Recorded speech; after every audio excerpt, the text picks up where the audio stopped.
A court hearing today for a girl charged in connection with the shooting death of a Lamar High School student. DeLindsey Mack was shot and killed in November of 2018. Now one of the two girls who was walking with him that day is facing a judge. Channel 2's Roseanne Aragon live downtown for today's hearing. Roseanne?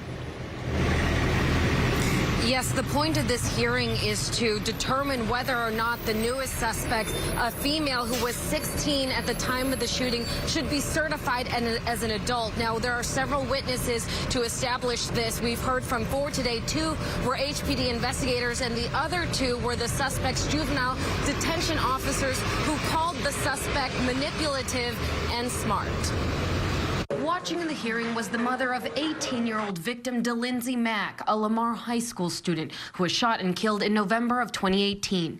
Today, there are 3 suspects charged in his murder. The latest suspect, a girl who was 16 years old when it happened, is at the center of this hearing, as a long list of witnesses are expected to speak to help a juvenile court judge decide whether to certify the girl as an adult in this case. The first witness called was an HPD investigator who pointed out that the juvenile suspect who was speaking with the victim that day he was shot had an intimate relationship with the suspect, Kendrick Johnson, who investigators believe to be the shooter. According to the detective, text messages were revealed that showed that the juvenile had been feeding information to Johnson about Mack's whereabouts, and that the girl and Johnson were texting and FaceTiming before and or after the shooting.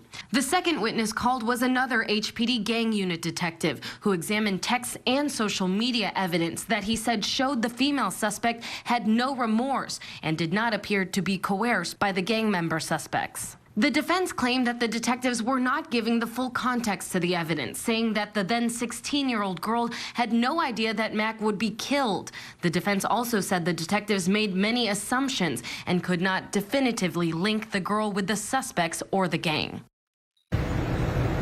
Now, one of the detention officers did testify that she heard the female suspect say something along the lines of, this wasn't the first time she had done something like this.